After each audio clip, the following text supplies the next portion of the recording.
अस्सलाम वालेकुम वरहमतुल्लाहि वबरकातुहू। This is doctor Humayun Khan.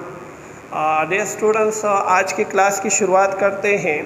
और इस क्लास को जो है ना हम जो डिस्कस करने जा रहे हैं ये एक कॉमन कंडीशन है स्किन के बारे में। और इस कंडीशन को आप लोग जो है आम ज़ुबान में जो है ना पश्तो और उर्दू में जो है ना पश्तो में से हम कहते हैं कि गर्मा किया, बिकॉज ड्यू टू आजकल के टाइम में जो कोई गर्मी का मौसम आ गया है, तो इस गर्मी मौसम के अंदर पाए जाने वाला एक कॉमन कंडीशन है। और उस कंडीशन को मेडिकल ज़ुबान के अंदर जो है उसे हम एक नाम से जानते हैं, इसे मलेरिया का नाम दिया जाता है।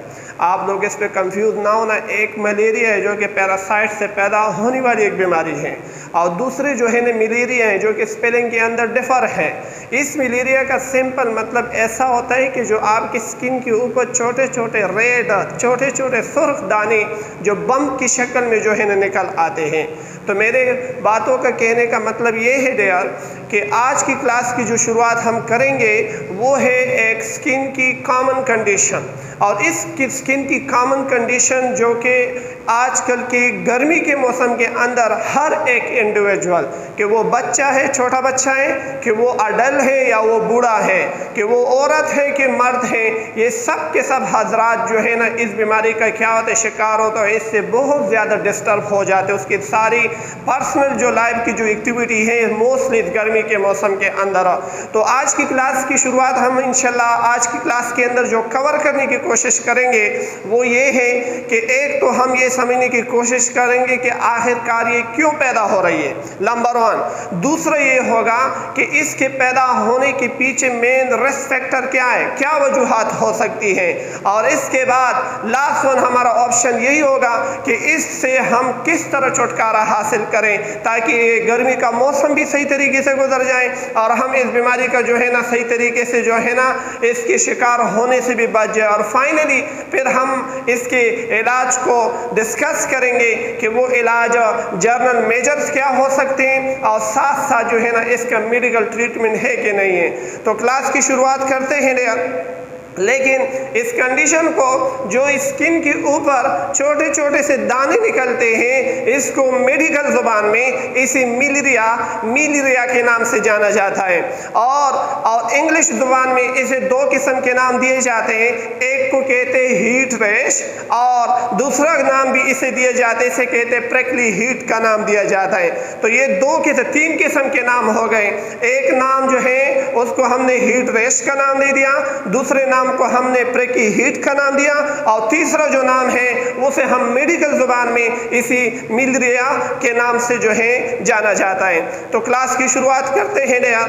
तो सबसे पहले हम बेसिक कवर करने की कोशिश करेंगे कि असल में जो है ना ये मलेरिया क्यों पैदा होती है, आखिरकार हमारे स्किन के अंदर ऐसी कौन सी चेंजिंग आ रही है, उसी को हम समझने की कोशिश करते हैं। Let get start. Number 1, for example यार, आसान अल्फाज में अगर मैं आप लोगों को समझाऊँ ना तो आप लोग यूँ ले सकते कि ये आप लोगों का स्किन हो गया। एक स्ट्रक्चर मैंने यहाँ पर ड्रा कर दी है, ये ऐसा समझ लो यार कि ये हमारा स्किन है, सही है, ये हो गया स्किन। स्किन का एक हिस्सा मैंने ले लिया है और वही हिस्सा मैंने बोर्ड के ऊपर जो है ना आप लोगों को समझाने के लिए जो है ना ड्रा कर दिया है। किस तरह देखो यार, आपको पता है स्किन को जो है ना हमने 3 किस्म के लेयर्स के अंदर डिवाइड किया हुआ है। और वो 3 किस्म के लेयर जिसमें सबसे पहला वाला जो लेयर है ना उसे हम क्या नाम देते हैं, उसे कहते हैं एपिडर्मिस, लेयर नंबर 1। दूसरा जो लेयर है यहाँ से लेकर एपिडर्मिस से नीचे से लेकर यहाँ तक, इस लेयर को नाम दिया जाता है, इसे कहते हैं क्या, इसे डर्मिस का नाम दिया जाता है। और तीसरा आखिरी लेयर ये वाली लेयर है, और इस लेयर को जो है ना इसे कहते हैं सबक्यूटेनियस, या आप इसे एक नाम दे सकते हैं, इसे हाइपोडर्मिस का नाम दिया जाता है। तो इसका मतलब ये हुआ कि 3 किस्म के लेयर सामने आए। एक लेयर एपिडर्मिस जो सबसे ऊपर वाला हिस्सा है, दूसरा जो एपिडर्मिस के नीचे है, और तीसरा जो कि एपिडर्मिस से नीचे है, तो डर्मिस से नीचे है। इस 3 किस्म के लेयर को यानी आपके सिंपल जुबान में स्किन को हमने 3 किस्म के लेयर के अंदर डिवाइड कर दिया है। Number 1 epidermis, second dermis, the third one is the hypodermis. अब समझते हैं कि एपिडर्मिस लेयर के अंदर बहुत सारी चीज़ें मौजूद हैं, जिसके अंदर मोस्ट इम्पोर्टेंट जो है 99% केसेस के अंदर एक खास किस्म के सेल है और उस सेल को केराटिनोसाइट सेल के नाम से जाना जाता है। और इनके अलावा 3-4 किस्म के सेल और भी हैं, लेकिन मेरा जो मेन कंसेप्ट है मैं उसी की तरफ आऊँगा। ऐसा समझ लो कि ये वो आप लोगों की स्किन के लेयर हो गए। फॉर एग्जांपल ये स्किन की लेयर है जो कि तकरीबन बहुत सारे मल्टीपल लेयर से जो है ना एपिडर्मिस लेयर बन चुकी है। यहाँ पर मैंने सिर्फ एक ही लाइन ले ली है, सही। इनके अलावा इसके अंदर बहुत सारे और भी सेल हैं। In the form of melanocyte, in the form of dendritic cell जिसे हम लैंगरहांस सेल के नाम से जानते हैं, और इसके साथ साथ कुछ टच रिसेप्टर्स वगैरह जो है ना, जो कुछ टच या प्रेशर सेल जो है ना वो भी एपिडर्मिस लेयर के अंदर मौजूद है। अब आती है डर्मिस। डर्मिस के अंदर मोस्ट इंपॉर्टेंट चीज़ें जो मौजूद हैं उसमें है नंबर 1 वो है आपके हेयर पॉलिकल। और ये वो हिस्सा है जो कि आपकी स्किन के ऊपर जो क्या निकालते हैं, हेयर को बाहर निकालते हैं on the surface of skin. तो ये किसकी बदौलत हो रहा है? एक खास किस्म के आदमी की बदौलत। और इस आदमी को मैंने नाम दे दिया है, इसे क्या कहते हैं? हेयर पॉलिकल। इसका नाम हुआ हेयर पॉलिकल। इसी हेयर पॉलिकल की बदौलत से जो है ना हमारे स्किन के ऊपर जो बाल निकल रहे हैं ये इसी की बदौलत से हो रहे हैं। पॉइंट नंबर 2 की तरफ आ जाओ। अब मेरा जो मेन टारगेट है ना वो टारगेट ये है, आपकी ये डर्मिस जो लेयर है ना लेयर, इसके अंदर एक ख़ास किस्म के ग्लैंड्स मौजूद है और इस ग्लैंड्स को नाम दिया जाता है। इस ग्लैंड को क्या नाम देते हैं? इसे कहते हैं स्वेट ग्लैंड। यही स्वेट ग्लैंड का काम क्या होता है? ये अपने आप से जो है ना क्या रिलीज़ करती है? स्वेट रिलीज़ करती है। और स्वेट को हम उर्दू ज़ुबान में पसीने का नाम देते हैं। तो स्वेट के ग्लैंड मौजूद है कौन से लेयर ऑफ स्किन के अंदर? डर्मिस के अंदर मौजूद है। तो इसी स्वेट ग्लैंड की प्रोडक्शन की वजह से इसी स्वेट ग्लैंड अपने आप से एक खास किस्म का माया प्रोड्यूस करता है। उस माया को हम स्वेट के नाम से जानते हैं। यही स्वेट हमारे स्किन के ऊपर आकर हमारे स्किन को जो है ना एक ख़ास किस्म की लुब्रिकेशन यानी एक गरवाड़े जैसे जो है ना वो क्या करता है? प्रोवाइड करता है। तो ये ग्लैंड जो है इसका नाम क्या हुआ? इसे कहते हैं स्वेट ग्लैंड्स का नाम दिया जाता है। नॉर्मली क्या होता है यार? देखो नॉर्मली ये होता है ना, ये छोटे छोटे से ग्लैंड जो हमारे स्किन के डर्मिस लेयर के अंदर मौजूद हैं। इनके अलावा कुछ और स्ट्रक्चर भी हैं। For example in the form of nerve fibre, ये मुख्तलिफ़ किस्म के नर्व फाइबर है जो आपके स्किन के डर्मिस लेयर के अंदर मौजूद है। कुछ ख़ास किस्म के ब्लड वेसल्स वगैरह भी मौजूद है जिसे हम मुख्तलिफ़ किस्म के नाम से जानते हैं, वेन या इनके अलावा आर्टरी वगैरह, कुछ न कुछ लिम्फेटिक ड्रेनेज वगैरह जो है ना वो भी क्या है आपके डर्मिस लेयर के अंदर मौजूद होते हैं। इसके साथ साथ फाइनली लास्ट वाला जो लेयर है जिसे हम हाइपोडर्मिस कहते हैं, हाइपोडर्मिस लेयर के अंदर कुछ खास स्ट्रक्चर नहीं है लेकिन एक किस्म का स्ट्रक्चर बहुत ज़्यादा कॉमन है और इस स्ट्रक्चर को क्या नाम देते हैं? इसे पेशिया या सबकुटेनियस टिश्यू का नाम दिया जाता है। क्या कहते हैं इसे? पेशिया या सबकुटेनियस टिश्यू। कहाँ पर मौजूद है? स्किन के तीसरे लेयर जिसको हमने हाइपोडर्मिस का नाम दे दिया है। समझने की कोशिश करो यार। अब इस स्वेट्स को हम और भी डिटेल के साथ समझने की कोशिश करते हैं कि असल में इसका क्या मतलब है। वो कंसेप्ट आकर इसके अंदर हम फिट करेंगे, फिर उससे आप लोगों का कंसेप्ट आसानी के साथ समझ पाओगे कि इसका क्या मतलब है क्या नहीं है। तो अगर ये कंसेप्ट कवर हो गया, इसे आप सिंपल ज़ुबान में जो है ना आप इसे पैथोफिजियोलॉजी का नाम दे सकते हैं। पैथोफिजियोलॉजी का मतलब ये है ना कि आपकी बॉडी का जो नॉर्मल फिजियोलॉजिकल जो फंक्शन होता है बॉडी की किसी भी एक आर्गन या एक पार्ट का, उसी नॉर्मल फिजियोलॉजिकल के अंदर आखिरकार ये प्रॉब्लम किस तरह डेवलप होती है और उसकी वजह से फिर आपके अंदर एक ख़ास किस्म का एक बीमारी सामने आ जाए जिसको हम एक पैथोफिजियोलॉजिकल प्रोसेस से जो है ना नाम से हम उसे जानते हैं। ठीक है, फॉर एग्जांपल देखो यार, अब आते सबसे जो ज़रूरी चीज़ है, हमने कहा कि डर्मिस लेयर के अंदर एक ग्लैंड है जिसका नाम स्वेट ग्लैंड है। आपको पता है गर्मी मौसम के अंदर, नॉर्मली भी सर्दी के मौसम के अंदर भी जो है ना ये स्वेट प्रोड्यूस होता है, लेकिन गर्मी के मौसम के अंदर ये जो स्वेट ग्लैंड नहीं है, ये अपनी प्रोडक्शन जो है ना वो बहुत ज़्यादा कर देती है। और इसी ज़्यादा प्रोडक्शन की वजह से क्या होता है, पसीना बहुत तेज़ी के साथ प्रोड्यूस होता है, बार बार प्रोड्यूस होता है बहुत तेज़ी के साथ। इसी स्वेट ग्लैंड का अपने आप से पसीना बहुत ज़्यादा तेज़ मिकदार में पैदा होना, जिसकी वजह से हमारे पूरा का पूरा जिस्म जो है ना पसीने से क्या हो जाता है, लाल हो जाता है। सवाल क्या है डियर, ये तो पता चल गया हमें कि फॉर एग्जांपल जो है स्वेट ग्लैंड का काम क्या है, वो अपने आप से स्वेट रिलीज कर रही है। और स्वेट जो है ना गर्मी के मौसम में क्या होते हैं, स्वेट ग्लैंड ये स्वेट जो है ना इसकी प्रोडक्शन बहुत ज़्यादा तेज़ी के साथ कर रही है। तो इस स्वेट का प्रोडक्शन ज़्यादा मिकदार में होना, इसकी वजह से एक नुकसान पैदा होती है। और वो नुकसान क्या होती है, आपका जो स्वेट ग्लैंड है ना, इस ज़्यादा पसीने को पैदा करने की वजह से इस स्वेट ग्लैंड के अंदर जो है ना कुछ ऑब्स्ट्रक्शंस पैदा हो जाती है। ऑब्स्ट्रक्शन से मुराद ये है कि पसीना जितना ज़्यादा पैदा होगा, उतनी ज़्यादा पसीने के पैदा होने की वजह से जो है ना ये स्वेट जो है ना, ये स्वेट ग्लैंड के अंदर आकर ऑब्स्ट्रक्शन पैदा कर दे।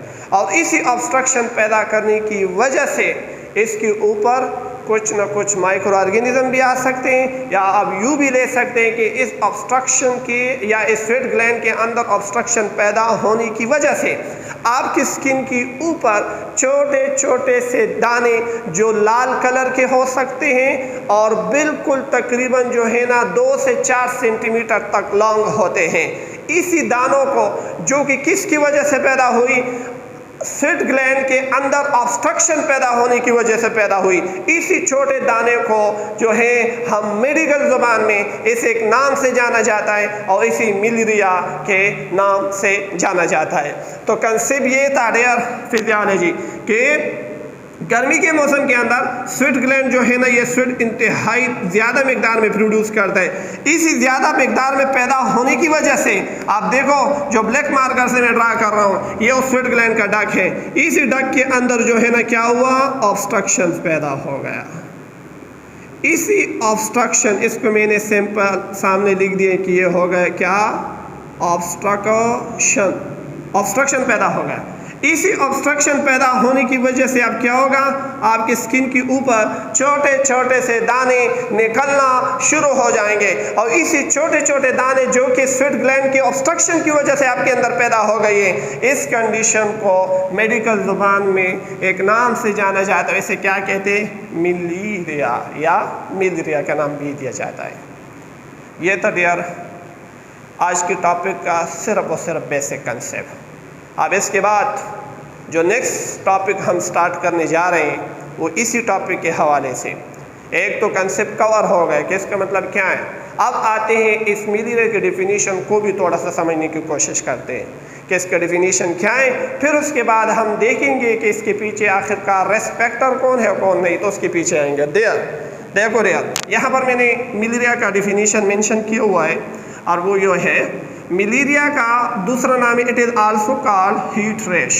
इसे हीट रैश नाम भी दिया जाता है, एक नाम ये हो गया, सही है। और दूसरा जो नाम है ना, उससे दूसरा नाम क्या कहते हैं, इसे प्रेकी हीट का नाम भी दिया जाता है। ये दूसरा नाम इसका होगा, एक हीट रैश और दूसरा प्रेकी हीट। अब डिफिनीशन की तरफ बढ़ते हैं। देखो डियर, आसान अल्फाज में lesson A, miliaria is a common skin disease. ये एक चमड़े के अंदर पैदा होने वाली एक आम बीमारी है। करैक्टराइज यानी इसका खुसूसियात क्या हो सकता है, करैक्टराइज बाई टाइनी, टाइनी कहते हैं छोटे छोटे, पॉकेट, बिल्कुल पॉकेट लाइक, ऐसे छोटे छोटे पॉकेट की शक्ल में जो है ना छोटे छोटे जो दाने हैं ना, वो क्या होते हैं आपके स्किन के ऊपर निकलते हैं। Disease characterized by tiny pocket of swelling and erythema on the surface of the skin. आपके चमड़े के ऊपर ये जो दाने निकले हुए हैं ना, ये कुछ खास किस्म की उभरे हुए हिस्सा होगी, उसे हम स्वेलिंग का नाम दें। छोटे छोटे उभरे हुए हिस्से होंगे स्वेलिंग, और उस दानों के अंदर सुर्खी भी होगी, यानी वो लाल होंगे, वो सुर्ख सुर्ख होंगे। इस सुर्ख को हमने इस जगह पे क्या नाम दे दिया है? Swelling and एरेथमा। एरेथमा इस छोटे छोटे सुर्ख दानों को के नाम से जाना जाता है। On the surface of skin, किसके ऊपर? स्किन के ऊपर। In the form of bumps, बिल्कुल जो है ना छोटे छोटे गेंद जैसे या अंडे जैसे छोटे छोटे दाने की शक्ल में निकलेंगे, इसे बम्स का नाम दिया जाता है। ये क्यों है?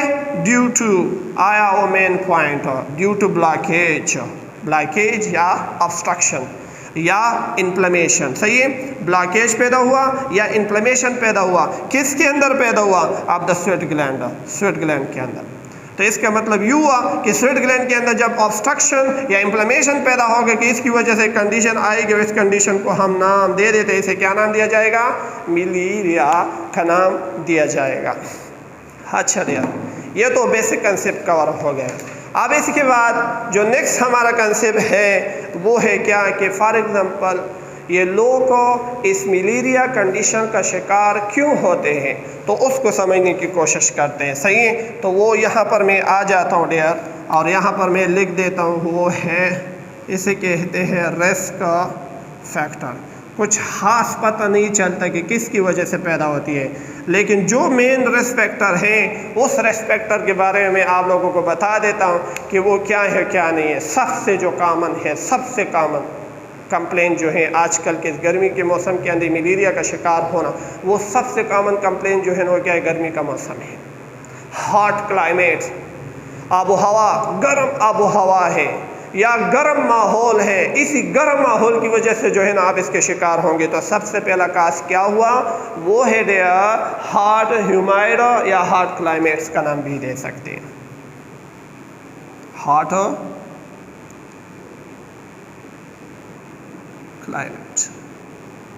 क्लाइमेट्स। सही है ना, गर्म आबो हवा, गर्म माहौल, एक रीज़न तो ये हो गया।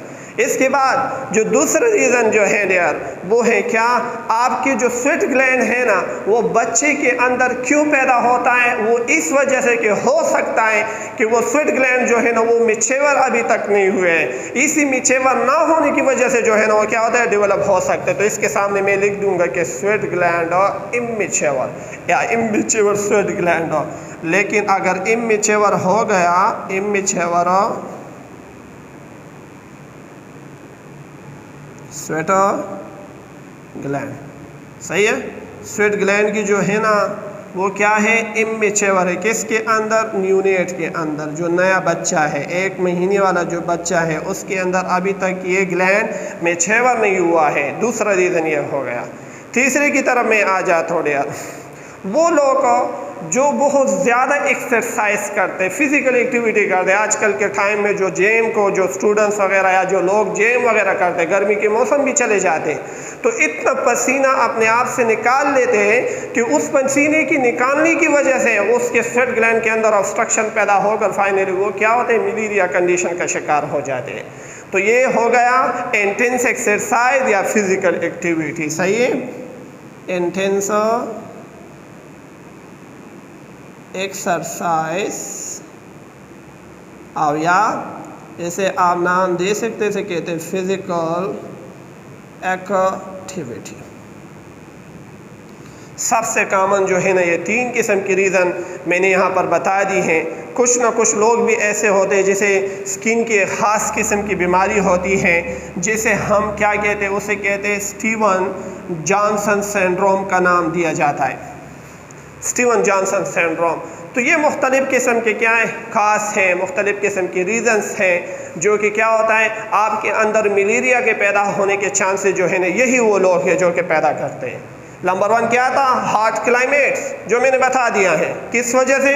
दूसरा, वो बच्चा जिसके अंदर स्किन के अंदर उनका जो स्वेट ग्लैंड है वो डेवलप नहीं हो चुका, इमेच्योर है, दूसरा। और तीसरा, इनके साथ वो लोग जो आजकल के टाइम में बहुत ज़्यादा जिम वगैरह करते हैं, एक्सेसिव मिकदार में एक्सरसाइज करते हैं, तो इस एक्सरसाइज करने की वजह से भी जो है ना स्वेट इतना प्रोड्यूस होता है जिसकी वजह से स्वेट ग्लैंड के अंदर ऑब्स्ट्रक्शन पैदा हो जाती है।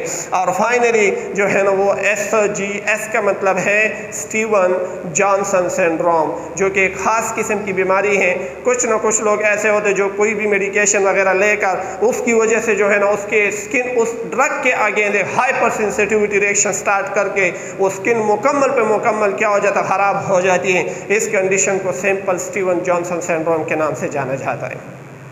इनके अलावा बस मैं फाइनल बात की तरफ आऊँगा यार, और वो जो है ना वो है क्या, उसे कहते हैं क्लिनिकल फीचर, कि इस बीमारी का हम इलाज किस तरह करेंगे। सॉरी, क्लिनिकल फीचर का मतलब है कि इस बीमारी से आने वाले कौन कौन से अलामात जो है ना वो क्या है हो सकते हैं। तो मैं उसी की तरफ जो है ना डियर आने की कोशिश करता हूँ, और वो है जो कि ऑलरेडी आपको पता है। वो क्या था, छोटे छोटे से दाने निकलेंगे आम ज़ुबान में, और जो है ना उसे हम क्या कहते हैं, उसे कहते हैं लुक लाइक बीड्स, या आप सिंपल इस तरह भी कह सकते हैं कि छोटे छोटे दाने निकलते हैं, और इस दानों को जो है ना हम क्या नाम देते हैं, इसे कहते हैं ब्लेस्टर।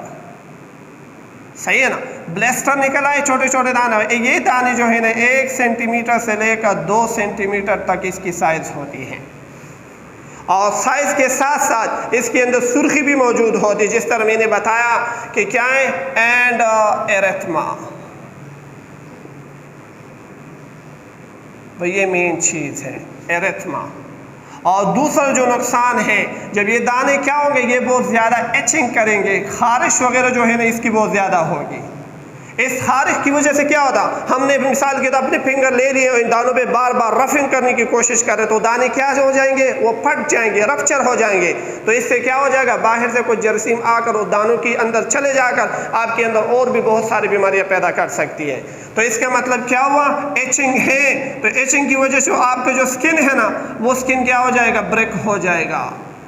और इस ब्रेक होने की वजह से किस चीज़ का चांस बढ़ जाएगा, चांस जो है ना इंक्रीज रिस्क, या चांस जो है सेकेंडरी इन्फेक्शन के पैदा होने के चांसेस बहुत ज़्यादा पैदा हो जाएंगे, सेकेंडरी इन्फेक्शंस। ये कुछ अलामात है यार जो मैंने बता दिए हैं। अब आते हमारा लास्ट ऑप्शन की तरफ, और वो है वो लोग जो इस बीमारी का शिकार है, और वो लोग जो अभी तक इस बीमारी के शिकार नहीं हो चुके, तो इससे किस तरह बचना चाहिए। उस बचने के लिए मैं इसका इलाज बता देता हूँ 2 तरीक़ों से। इसे कहते हैं ट्रीटमेंट। ट्रीटमेंट क्या है, 2 तरीके हैं यार। एक को कहते हैं प्रिवेंशन, मतलब ये कि आपके अंदर अभी तक मलेरिया डेवलप नहीं हो चुकी है और आप चाहते हैं कि मैं इससे अपने आप को किस तरह बचाऊं, तो एक वजह ये है। और दूसरा ये है कि वो लोग जो इस बीमारी का शिकार हो चुके हैं, तो उसके लिए हमारे पास मेडिकल ट्रीटमेंट ऑप्शन क्या है। तो मैं यही 2 चीज़ें बताता हूँ, सही है। नंबर 1 का नाम क्या हुआ, वो है यार, उसे कहते हैं प्रिवेंशन। दूसरा जो है वो है क्या, उसे कहते हैं मेडिकल ट्रीटमेंट। प्रिवेंशन के अंदर हम लोग क्या करेंगे, मेन चीज़ें हैं, कोशिश करो वो चीज़ें क्या क्या हो सकती है, उनके नाम है। नंबर 1 जो मैं बता देता हूँ, सबसे पहले कोशिश करो उस जगह पे टाइम गुजारो जिस जगह पर एयर कंडीशनर लगे हुए, एसी वगैरह। जिस जगह पे जितना ठंडा माहौल होगा तो उसकी वजह से क्या होगा, आपकी जो स्वेट ग्लैंड है वो सप्रेस होंगे, उससे स्वेट निकलने की कोशिश नहीं होगी। जब स्वेट नहीं निकलेगा तो फाइनली आप जो है मलेरिया कंडीशन के शिकार नहीं होंगे।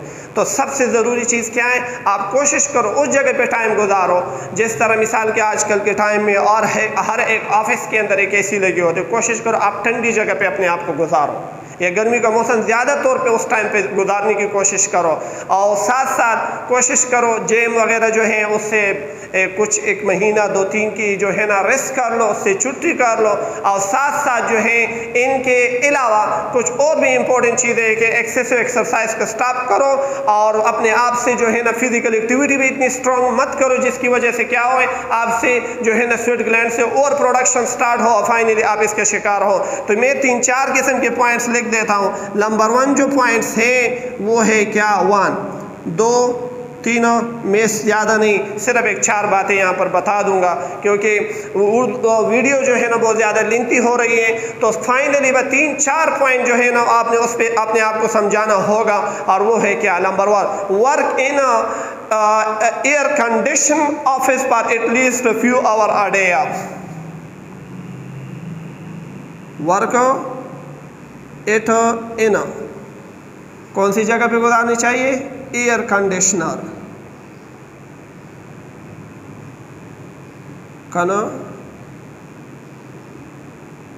कंडीशनर, कम से कम घंटों तक और दिनों तक आपने इस जगह पे अपने आप को क्या करना है? काम इसी जगह पे करो। दूसरा पॉइंट जो है वो क्या है? नंबर 2, उसे कहते हैं sleep in a ventilate cool bedroom. Sleep in a ventilator,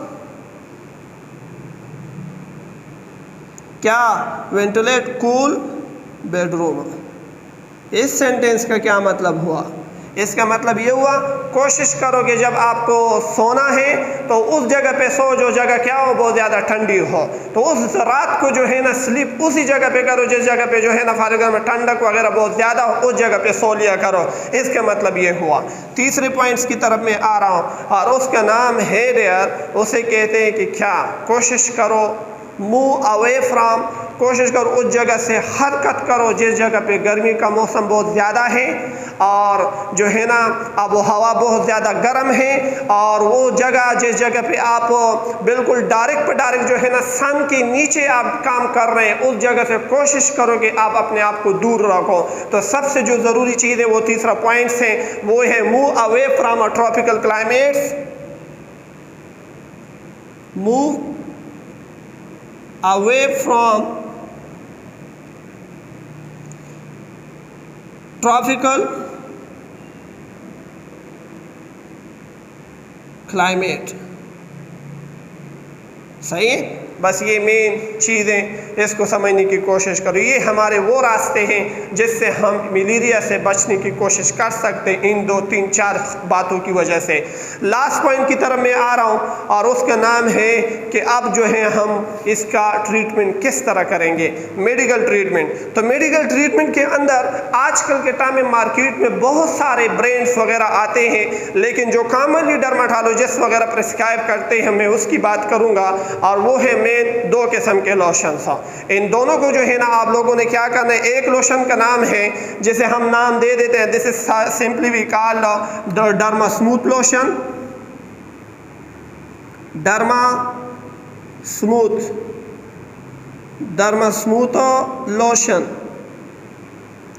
ये एक हो गया, तकरीबन 300 रुपये की इसकी प्राइस है, एक डर्मा स्मूथ लोशन हो गया। और दूसरा जो है ना प्लस, क्या? प्लस इसके साथ एक दूसरा आदमी भी लेना होगा, और उस आदमी का नाम है डम सेप लोशन का नाम दिया जाता है, डम सेव लोशन। ये 2 किस्म के लोशन हो गए। आपने इसका तरीका इस्तेमाल क्या है, आप आसानी के साथ एक हिस्सा डर्मा स्मूथ लोशन से लें और दूसरा हिस्सा डम सेप लोशन से लें, दोनों को मिक्स करें और दिन में 2 मरतबा जो है इसे इस्तेमाल करें। जिस जगह पर भी आपको मलेरिया है, इंशाल्लाह विद इन 7 to 10 डेज तक इसे इस्तेमाल करके आपके सारा का सारा मसला जो है वो ख़त्म हो सकता है। और इसके साथ साथ वो है एक खारिश वगैरह के लिए हम गोली यहाँ पे लिख देते हैं, for example Lorena NSA 10 milligram. ये गोली जो है आपने एक गोली रात को जो है ना सोते वक्त या सोने के दौरान जो है ना एक गोली आपने इस्तेमाल करनी है, एक गोली रात को। तो ये हो गया डियर आज का क्लास, जो कि गर्मी के मौसम के अंदर जो मोस्ट कॉमनली जो कंडीशन पैदा होने वाली है उस कंडीशन का आज का टॉपिक, जिसको हमने डिटेल के साथ डिस्कस किया कि इसका हम इलाज किस तरह करेंगे, इससे हम अपने आप को किस तरह बचाएंगे, और प्लस इसका ट्रीटमेंट और प्रिवेंशन जो है ना वो क्या क्या हो सकती हैं। तो finally kindly please subscribe my channel. Thank you.